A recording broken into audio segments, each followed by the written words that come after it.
6e jour de procès consacré aux auditions des parties civiles de l'attentat de Charlie Hebdo. Après les témoignages éprouvants hier des témoins de l'attentat, comme la dessinatrice Coco ou Ségolène Vincent, c'est au tour des blessés de venir à la barre.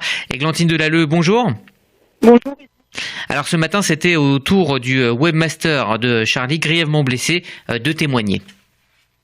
Alors oui, après 9h30, Simon Fieschi, ancien webmaster de Charlie Hebdo, s'est avancé à la barre.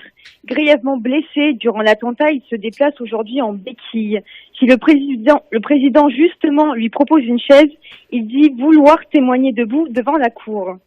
Rentré en 2012 à Charlie Hebdo, il commence par dire que son témoignage sera bref, car tout est allé extrêmement vite. Je me souviens de la porte qui s'ouvre violemment, d'une déflagration, et j'ai vu mon champ de vision se mettre en diagonale.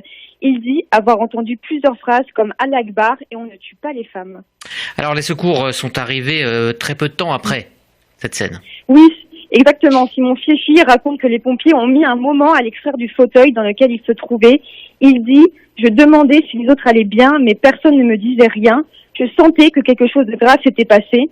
Il palpait mes jambes, mais je ne sentais rien. L'image qui lui reste en tête est une longue traînée de sang, le sien et celui qui avait coulé depuis la salle de rédaction.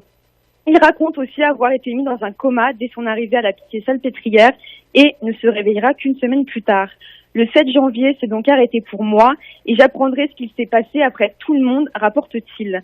Tétraplégique au début, il a passé 5 semaines en réanimation et 8 mois en hôpital de rééducation. Et quel est son état physique et psychologique aujourd'hui ? Alors aujourd'hui, il doit faire de la rééducation à vie pour ne pas perdre ce qu'il a récupéré.